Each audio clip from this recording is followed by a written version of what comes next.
Hello, everybody. We are live on air, and this is our 8th episode of Women Matters of the Wisdom Factory. Women meet to explore the possibilities which we as women can give to create a better world. And today, as I said, we are in the 8th episode. We have already 7 episodes, and they are now visible in the archive in our website, which is thewisdomfactory.net. And there you go on archive and you can see the videos and a bit of descriptions. And if you are so kind and when you view it and you see something it's very interesting for you, you can leave us a comment, and you can also write what we call timestamps. Tell us on what moment of the video there was this part, which was really interesting to you. I did one video already with the whole timestamps, so you can see there what was talked about. Who wants to engage in it? We would be happy. So the topic of today is how can we weave our intentions together more deeply. And today in the panel, we have our core team. This is Gertraud Wächst. Hello, Gertraud. And there's Monika Schmidt. Hello, Monika. Hello. Both in Germany. And there's Tammy Lee Meyer, or Meyer, I think. We in German, we would say Meyer. And you are in Canada. Hello. Yes. And I'm Heidi Hörnlein, and I'm German, but I'm in Italy. So we are quite internationally together. We are still missing 2 people who might come, who might not come. So anyway, our core team will discuss it, and I give over to wants to talk first.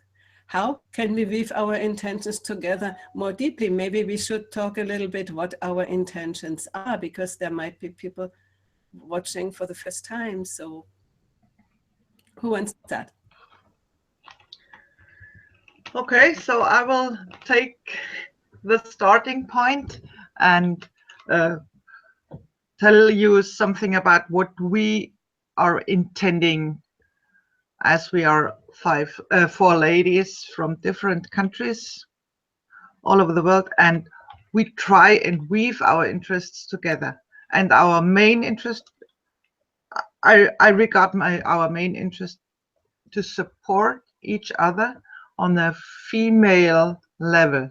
That means, to me, that means there is a huge tradition in our society, in our societies, which are mainly on a male tradition, on a male orientation. And in the age of equal rights, we all know how important it is, but the tradition is so deeply in our souls, in our education, inherent, so that I think we still need to focus more on what the female parts of conversation and society are, and how the female parts can gain more the status of equal rights on general. But there are a lot of details we have been talking about, and I think there are more details to talk about. So that's the first few, I think. Yeah, and I think it's not you say it, because we started out and this one of our first topics was what is hindering us women to go out and take our roles in the world, because we came to the recognition that normally it's not men anymore who say you have to stay at home and you can go out and do it, but it's ourselves who are sort of hesitant. Shall I really do that? And so it weaves into this topic very much. Why don't we take the initiative? Thank you, Monika.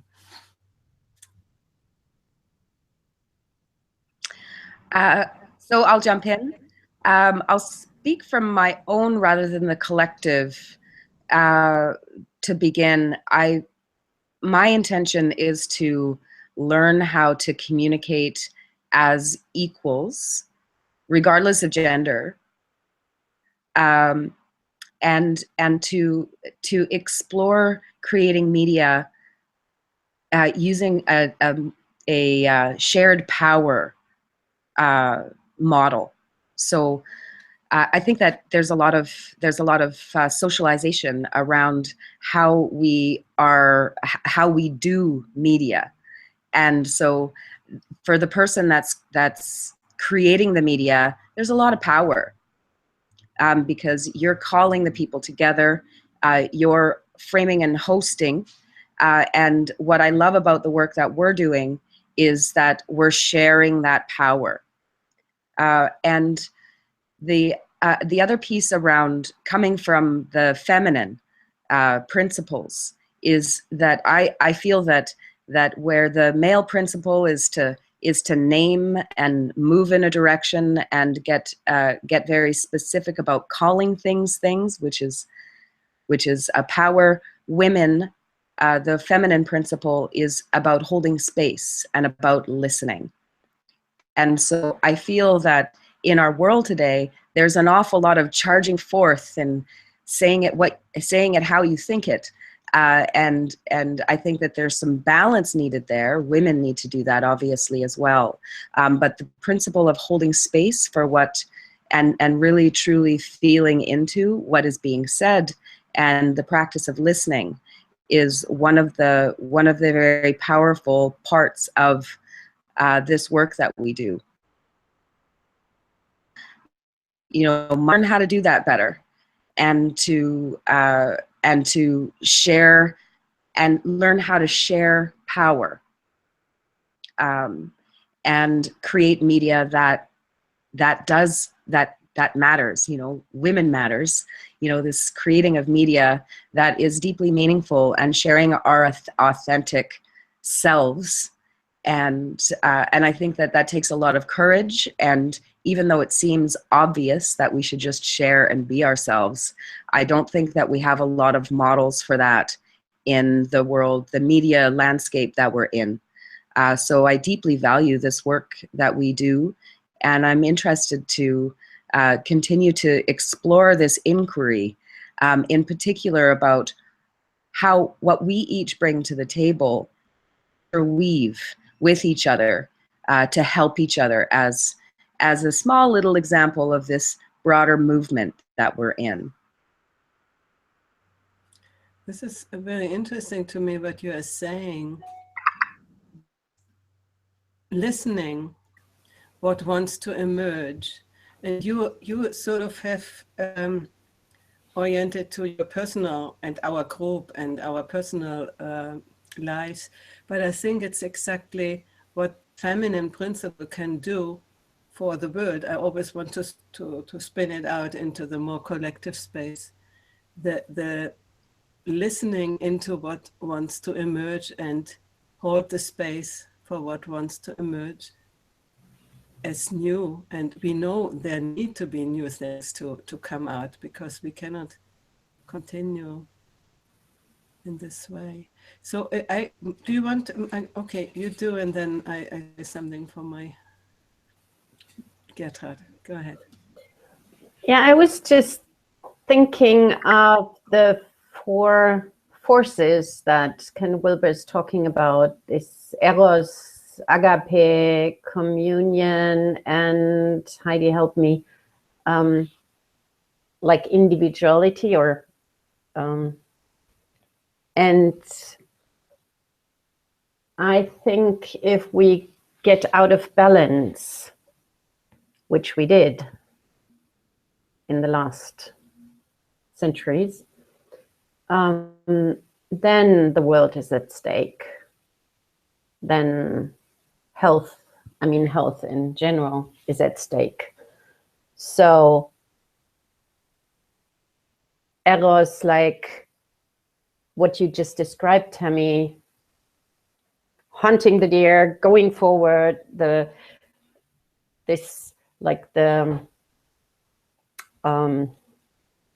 some plans wanting to come through concrete, this power. And agape, which is more bringing people with, and so Eros is going from down up, or from here to there, and Agape is more including and looking who's not included, and sometimes bending downwards to pick the babies up or to lift others up, not to lift myself a specific direction. And then there is this communion to really be connected and feel that connection and be powerful in this, like a unity beyond teamwork and beyond the combination of the strength. And on the other side, to really go into who am I really and what I'm here for. And this has to like be in balance on the vertical and on the horizontal way, if we take it this way. So for me, it's not the female now has to dominate, but to have this powerful balance in which both take their place. And I think we just had an event that is called Flourishing in Challenging Times. And we had different groups of people from one company and some individuals that I took care of. And we went back and forth from communion to that little group. And we had a facilitator who's just bringing the process forward. And we had the room queen, we called her.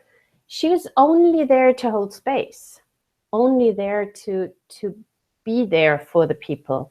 And without her, it would have been completely different. And so there was this communion and, Heidi, what's the other word? And I say individuality and Eros and Agape. So it was like all in this place. And that makes such a difference if it's all there, not either or. And if it's applied whatever is needed and whatever is appropriate to that circumstance, to those people, to, yeah, wherever that is. Thank you, Gertrud. You have named them right. You have named all four. What was it, Mark? Agape and Eros and communion and agency. So we have all of them. Okay. So I would like to go back to what you said, to the capacity of holding space in a room, because I experienced that too. And I know that I'm able to do that too. You know, just be present. And it's a sort of almost a meditative state in which you are and give. But I would like to talk about that later, just giving my intention. I'm seeing and meeting women who are really sort of highly successful in their professions. And then I see they have still this shyness and still this holding back and still this, you know, this wanting not to go out of their safety net, not to want to risk, go into this uncomfortable place where you need to show yourself and risk something. So for me, the intention is mainly to be a support of those women, because for me, we have learned, women like us, no, we have learned a lot in the past. But if we are not able to go out and show it and have other people participate in what we have learned, it is, I don't want to say useless, but it is a shame. It is like like a rich man dies, you know, and he cannot take the money with him. So we die and we cannot take this with us. And when we don't give it away, I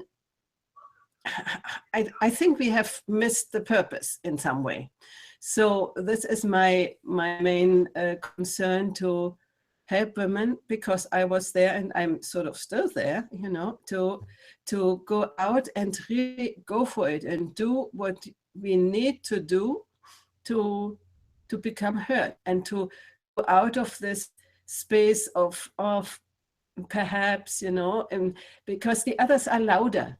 And you were talking before, Monica, about the patriarchal way of doing. The male way is sort of loud, you know, forcing. Ours is not. So we need to find a way which is different, but which is effective. Because I find when women try to force, it's not really necessarily what makes us feel that they are authentically in the world, you know. So we need to find a way which is really our way where we can be authentic women without needing to become men, and without needing to force the message out, so that we get noticed in a different way. And one thing, I think, Tammy, say it right, what we are doing here is opening the space and holding the space that this can happen. And I'm very grateful that you are here and that we are doing that all together. Okay, that's what I wanted to say. And now, free flow of ideas. How can we weave our intentions together more deeply?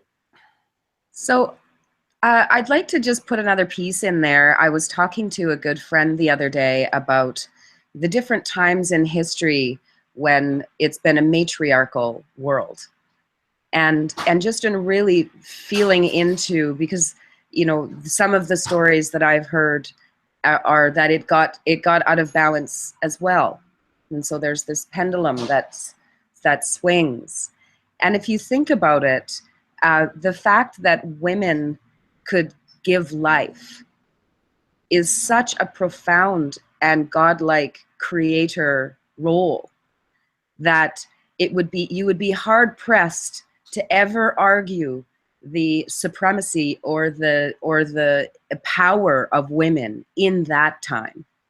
And I was considering that, and considering, you know, we're in a different world now, where we are, you know, we have these abilities to communicate across difference and with many, and so there's a different sort of social construct.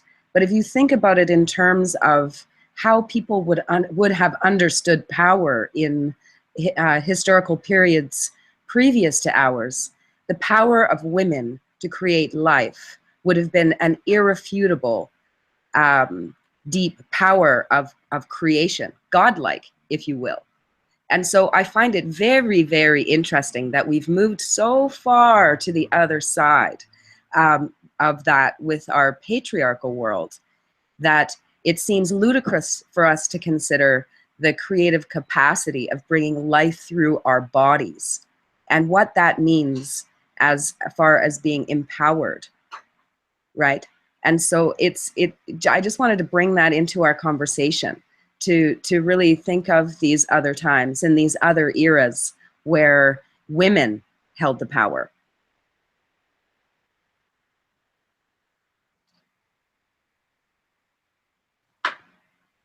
Yeah, we have developed further. I don't know if women in this way only concentrating of having power with procreation, that we could have gone ahead as humanity. I think we needed the male agency to go out of the cave and do something, sort of, you know. So there is nothing wrong with it, with patriarchy. What is wrong is the excessive ways of which have happened. And what we need to do, in my opinion, is really to find the balance between, or let's say differently, to find a right way of being powerful in the world, both women and men, which is not the old power which women had and not the normal power which men have. They both need to be understood in a different way, in my idea.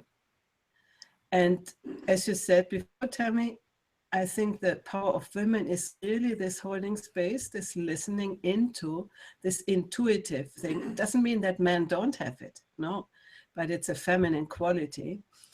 Listening into it and birthing the new things into existence.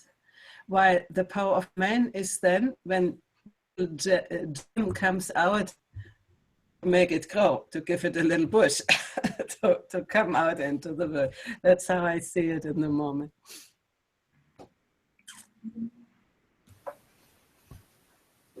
And there is another quality to that, like what you said about listening.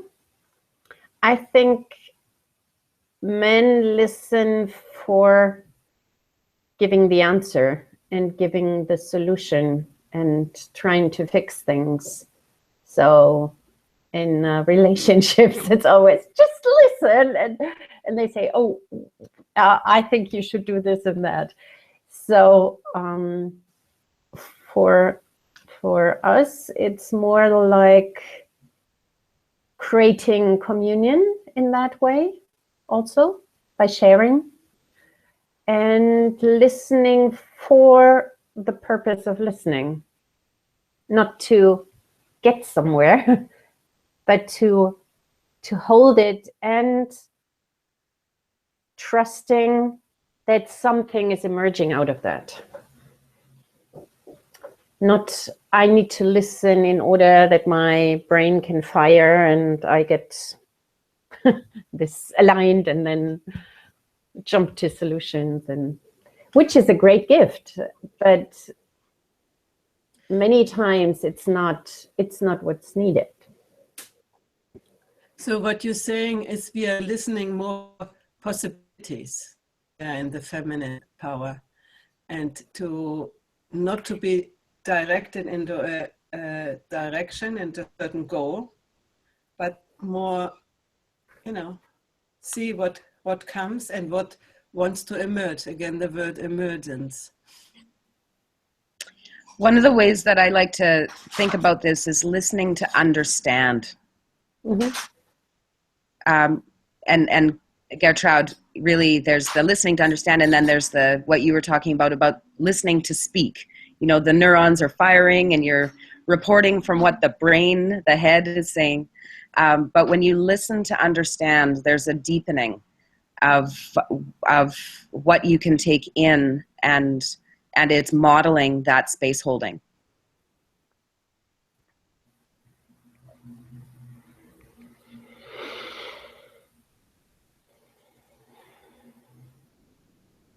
So how do we weave our intentions together?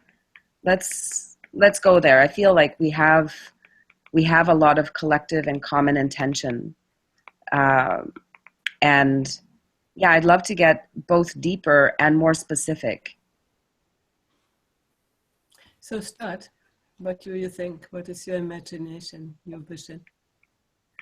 So for me, I'll just share a little bit about the work that I'm doing as concurrently to this work that we've been doing over the last few months. Is a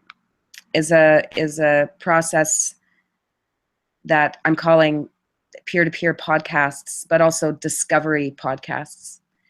So over the next 3 months or so, I'm going to be doing one-on-one conversations with other people in a 3-part series.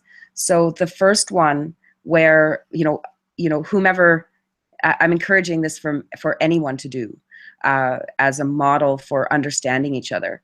So the person that's initiating the series would hold space for the other person to share what they're working on, their project, their ideas. I'm looking at change makers and thought leaders and people that are really wanting to bring some community-minded social change, economic change types of works through, because I think those pieces need to be seen. And so the first session, I'll focus on that person. The next session, I'll encourage them to switch roles and ask about my work, or in anyone's case, to switch roles. And then in the third session, to look at how that work can weave together, how we can be of service to each other, or if we can make connections and share our understandings of what it is that we've learned over the first two sessions. So the first two sessions are beautiful chances to reflect. Perhaps they're shareable as is, but aiming to develop towards the third session, which can be shared more broadly and really kind of holds the development of that relationship, the understanding of both people's work, and models how it is that we can use this very much like Gertrude's appreciative inquiry framework to be able to listen to understand and to be able to lift people up. Also, I loved that piece that you talked about, Gertrude, around lifting people up. So I would love to do that process with each of you and ask, see what it would be like for us to go deeper and to really do a deep dive into each other.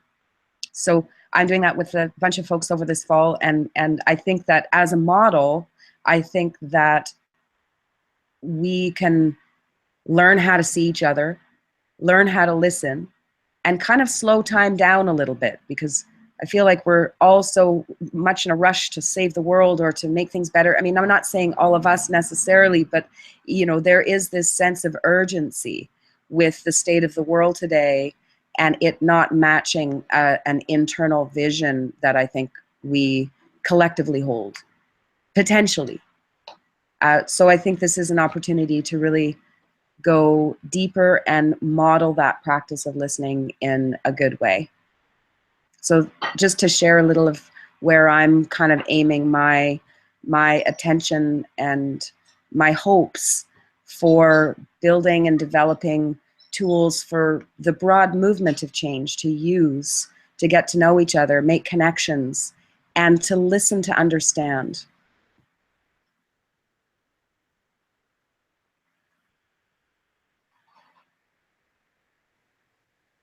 That sounds very much like the CSV have got to know each other, no? Gertrude, it's your Unity in Diversity project. I don't know if you want to talk about that a little bit. I liked it. It was about interviews, which we did one to the other and backward. And you may talk a little bit more about this tool.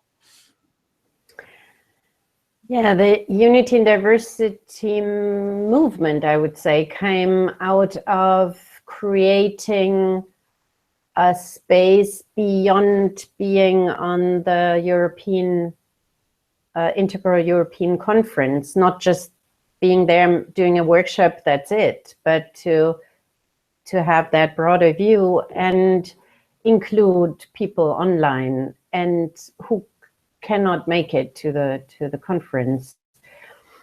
And what we did was over 3 or 4 months even, we did an appreciative inquiry process online and on site in Hungary on the Integral Conference. And the core part is to interview each other. So it's very much resonating with what you said, Tammy. It's like you have a challenge right now, and then it brings you to appreciate yourself and to see where your challenge may be in a completely different circumstance or with other people in another job or wherever. You had a glimpse of where you want to go. And so you connect yourself with what's already working, with what you already achieved at a time where you didn't think it would serve this one. But when you go there and then you see and collect what we call the jewels, so the success factors, then you can take them from that historic moment and just apply it to the desired future. And there's a process with the creative work and then what we call destiny is to say, what do we do with that? What's emerging out of this? How do we connect? What new measures do we want to create for what's working, and not like illness hours, but attendance hours maybe, or just create a new space in which this future can emerge. And this is carried with a very strong sentence and a very strong framework where you say it's like the bridge into that future. And a very big tool out of this is storytelling. It's really talking about the stories, and the stories don't have to be fancy, great. It's how I overcame the challenge, how I met this grief or whatever that was. So it's not great if somebody died, but what strength could you take to overcome that grief and whatever that might be. Or I have heard some people on the World Conference of Appreciative Inquiry in Ghent, I have heard some people that worked with people from Rwanda who survived the genocide, or with street kids in Zambia, and giving them their honor back, to honor how amazing it is to survive 18 years in the streets. So that even the police was touched and moved by the stories of the kids. So yeah, and from there to see how can that future be fulfilled? How can we connect? And I want to share of another thing that is going on right now. This is, we call it Soul Incubator. That's from one of my colleagues in the Teal for Startups movement. She created a space in which it's just about connection, knowing from each other. And all of a sudden there's something emerging that you couldn't think of before the conversation. And I had that same experience this weekend. There was one attending and saying, okay, I want to get to know you and know the work. And he came out creating a new business because other people were so inspired, but by what he shared, say, oh, let's do that. And all of a sudden there was this creation.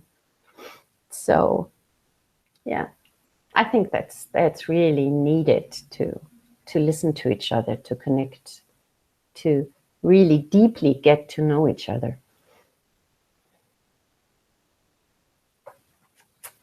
Yep.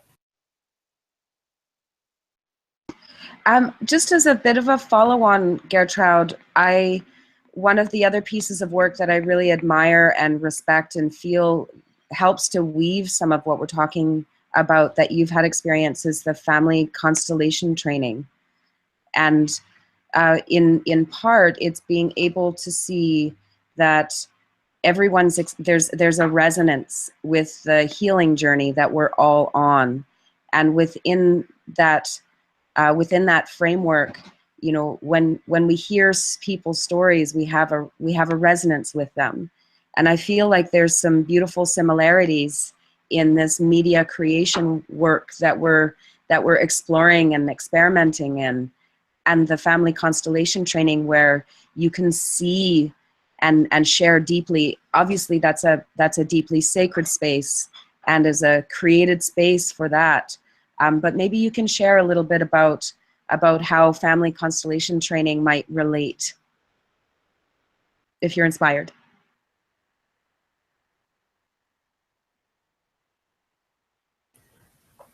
I would like to know what Monica has to contribute, and I will ponder on what you just said and see what I can share from there. Yeah.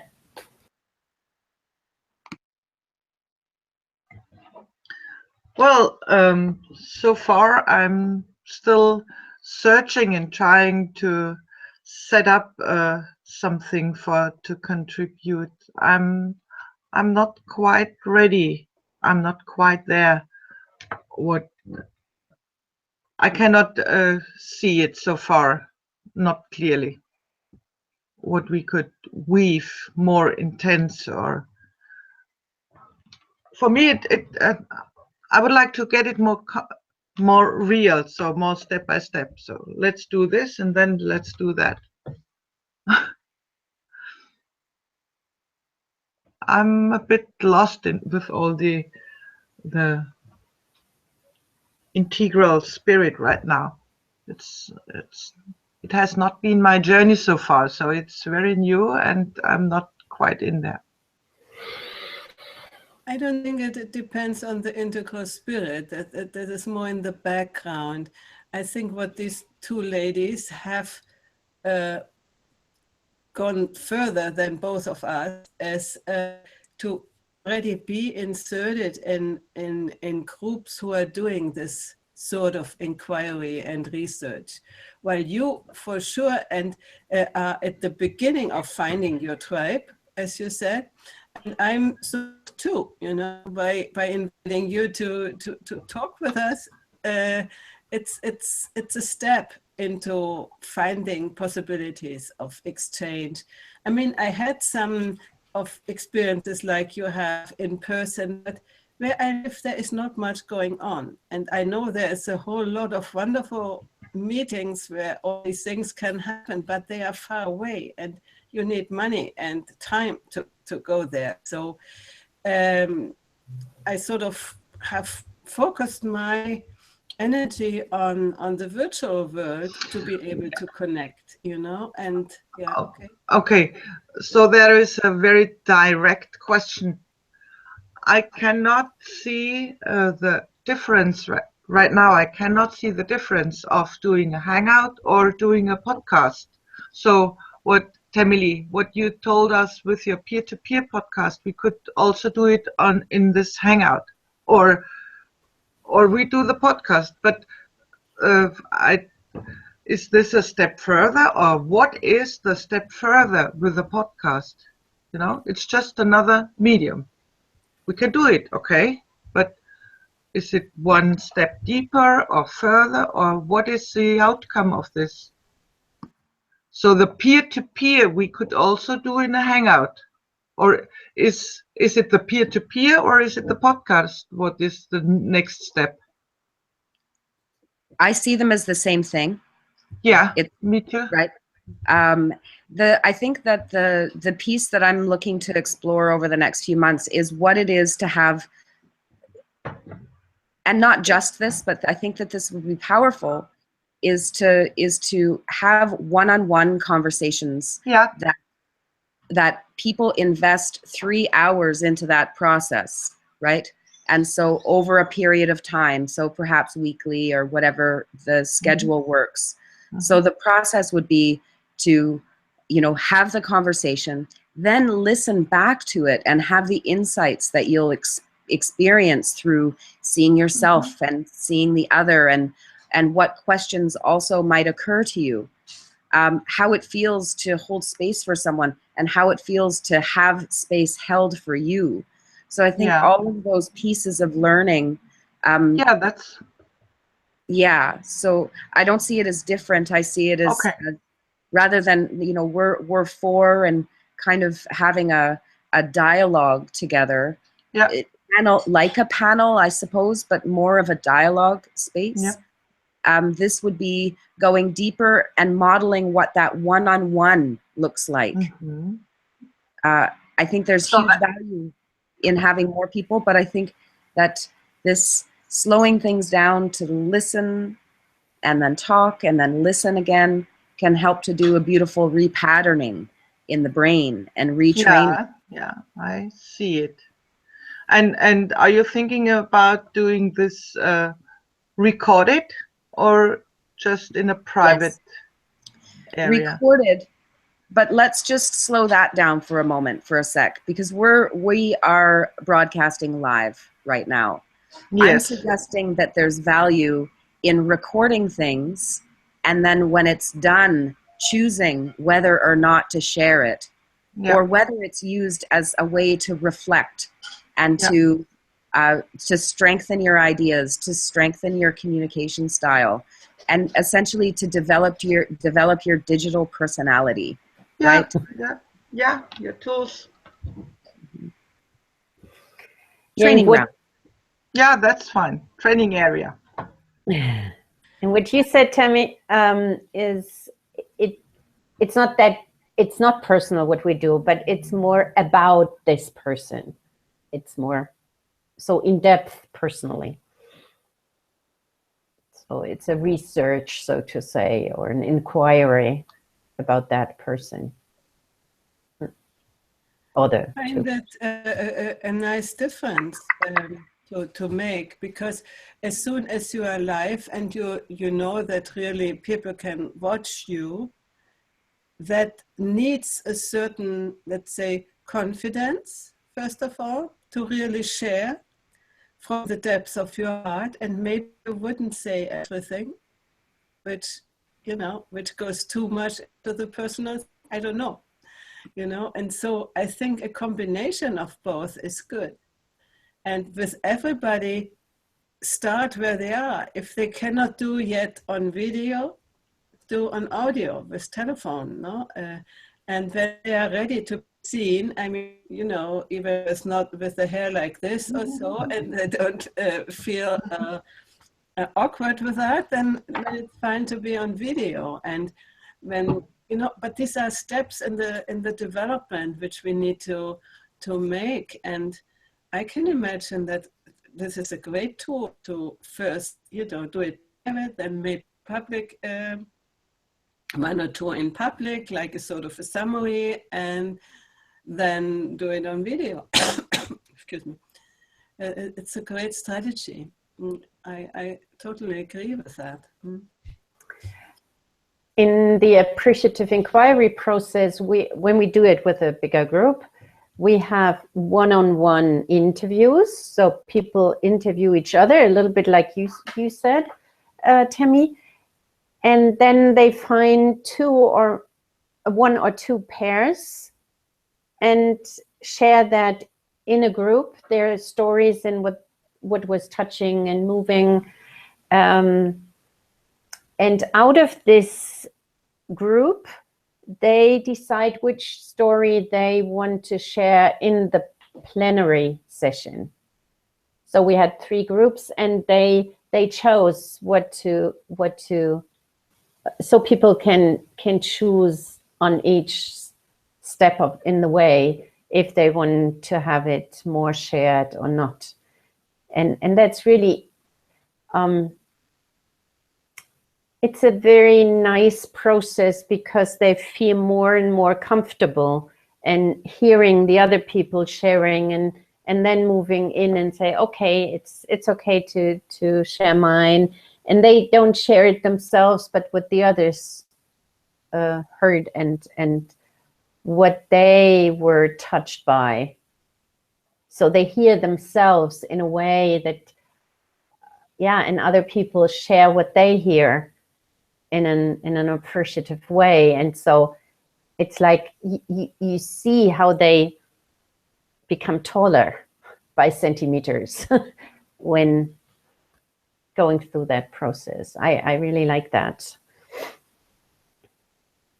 And coming back to the constellation, I just thought, I think it's kind of shadow work. It's to feel the energy and express it, what you couldn't have expressed before you couldn't feel the energy. So if, like the last time, I had the role of the female, and it was kind of feeling neutral. And only when I had the possibility to complete or to be reconnected with self-esteem and with shame, I'm in the role, could reconnect with the masculine. Before it was not possible. And so I think it's shadow work. It's work about the shadows in my history, which can be the personal history, but can be a lot longer. And doing this work gives a new space in which we can, with more self-esteem, with another relationship to shame in this case, to come to shine in a new way, or to emerge in a new way. So I think it's not so much on what do we do next, but on healing the parts that are still not healed. And I could feel that very, very much. And you had this in Hungary, Heidi. You could feel that. Yeah. So I think a combination from different ways of doing things. And at the end, then feeling what feels right to do. So out of the being, the doing emerges, not out of the planning, the headwise planning. Could you talk a little bit about Hungary, just so that our viewers might get a deeper sense of that, Heidi? Yeah, we have it in a broadcast about 2 times ago, and you can see it in the replay page in thewisdomfactory.net. And there I have even written about the topics, and there was the constellation and Hungary. It was, you can find it quite easily. Yes, you could feel it completely. I mean, when you ever have done a constellation, you just are amazed what energies, what you can feel and what comes through you, which is obviously not yours. Also, I think when you are chosen for a certain role, in some way it has also to do with you. This is like a magical thing in some way, you know. This is, let's say when we talk about listening into the universe, and the answer comes. So as we have already talked about it, and we have only 10 more minutes, I would go back to how can we weave our intentions together more deeply. And I'm hearing that both of you, Tammy and Gerhard, you have a sort of already, let's say, a system of doing it. I'm sort of halfway there. Monica is still looking. For me, this conversation was important because I thought this weaves into what I want to do. I want to empower women, you know? So I don't need to drag them in front of the computer camera right away, but find a way to connect first, maybe written, and then in audio and telephone, and that's actually my intention to do also as a sort of a business, not to get people confident, as you say, by means of conversations. And then when you both have a structured way of doing this, I never have thought about it. I'm more, you know, the creative, out of the moment girl. So, but I can see the benefit of a structured way of doing these things. And I want to thank you for that, because I think about it a little bit. And my idea of weaving our intentions together, maybe we can begin to be a sort of a nucleus between each other and begin there, and then spread it out. Your techniques of doing things, your structure of doing things. We don't have to reinvent the wheel, no? So we can just chime into that. That was my idea when I listened to you both. Monica, okay. Yes, I've got a question to Gertrude about the constellations. Do you think you could set up a constellation or run a constellation here via the media? So I know it, the participation, oh, what a strange word. The people taking place in a constellation are in one room. So I think the energy is kind of lost if you do it here. And I don't know, but is this the idea, to have it here on via computer or media? I want to jump in. I think many of the energies are transmitting, especially when we are on video. So maybe when, I don't know, and just coming ahead of the ideas of Gertrude, but maybe if we had sort of a camera from above on the screen, and there are the positions of, you know, like toys, little, maybe we could do that. Because kind of, yes. We cannot move, we cannot come together, but we can say, I feel I'm this person on the screen, I need to go a little bit more there. What is your idea, Gertrude? Actually, I'm not a trained constellation person, so I could not say, oh, let's do it. And a friend of mine is a trained one, and she has done quite a bit on Skype with it. So maybe she would like, I mean, her English is pretty decent, so maybe she would like to join and do something like that, talking about the female contribution or seeing. So I could support her in the process or we could support her in the process of really finding the theme. What is it that we want to address, and what do we want to find representatives for? Okay, what was your idea, Gertrude, when you were talking about the constellations? So 10 minutes ago, maybe I didn't understand it quite well. Tammy was asking me what kind of work that was. Yeah, I was just seeing some of the similarities, I think, between having us understand each other and what it is to do that constellation work from a healing the shadow place, because it's essentially just that representation of the experience, our human experience, and what it is within those different roles, and that deepening work. I just wanted to, because I knew that Gertrude has been in that work, and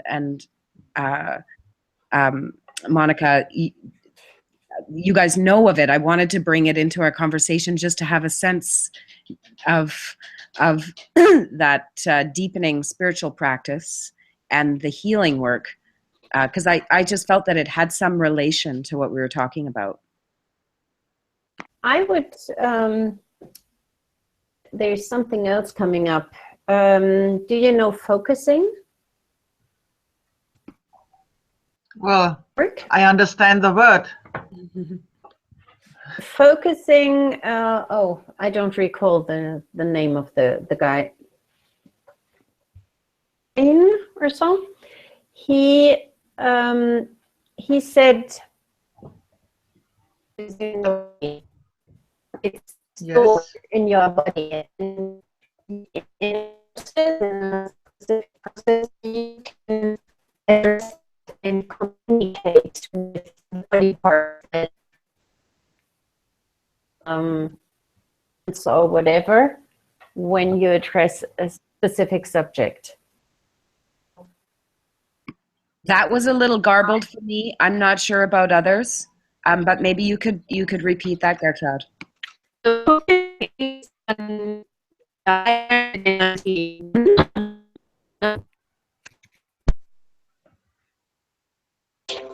No, you are gone. Now it's we have to talk about focusing next time. We have 4 minutes, and I would invite you to just give a last word for today. What was the outcome? What do you take away, and what are you looking for in the future? And I will start because I think it's a good idea with trying to do a constellation. I think many people in the non-European countries don't know what it is, and it would be really nice if we find somebody who could do it as a profession. And if Gertrude can ask this friend, I really would love that. And my personal, what I said before, is to get the idea that I would like to collaborate with you and with Gertrude in these processes. That's me. Well, what I can see is a huge amount of inspiration and spiritual habitus or spiritual work we have done and we are in already. And with the constellation, I see this maybe 1 kilometer away, but we have to do the next step. So it's not, I think it's not the next thing to do. It's constellation is a huge process. So it's not that what we can do right now, but we should be focused. That's might be a possibility. And what I see as a next step could be the peer-to-peer conversation, either in Hangout or in podcast or however. So that sounds practical, doable for us. So that's my 5 cents, 50 cents. How is? Thank you for being here.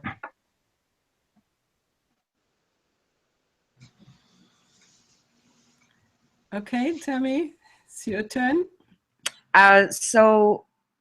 Yes, I would love to invite us to take that step deeper with each other.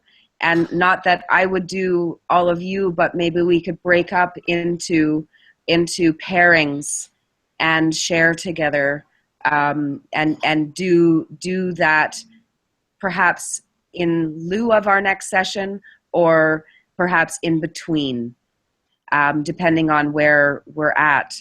So it is a 3-hour investment in that other person, and so yeah, that would be wonderful to step into that space and be able to do that practice and learn from you ladies how this works, and kind of how it would help me very much to be able to deepen the practice and kick the tires, as it were. So I would lay that invitation out for us, and I'm just so grateful that we're here doing this work together. So thank you. Thank you. I don't know, Gertrude, if she is still... Can you hear me? Yeah, we can hear you. Yeah. I turned the video off. Maybe this is better. Okay. It's not like next time it should be in. It's but I could ask this person, and I didn't get to talk about focusing, but maybe you can Wikipedia to get a little bit more. I was trained in that in 91. It's a very good tool. If the group is big, if it's one-on-one, so be a natural thing to lead this to, yeah. Yeah, Gertra, thank you. It was a little bit broken up. So next time, maybe we can talk about that. And we might even do a session about presenting tools, these cutting edge tools for doing this. A little bit you have described yours, but maybe there are other processes which you are familiar with and which you could share. So we have a bigger picture of what can be done. Okay, and with that, I thank you very much. I close the conversation and we see in about 2 weeks' time. Okay, bye-bye. Bye.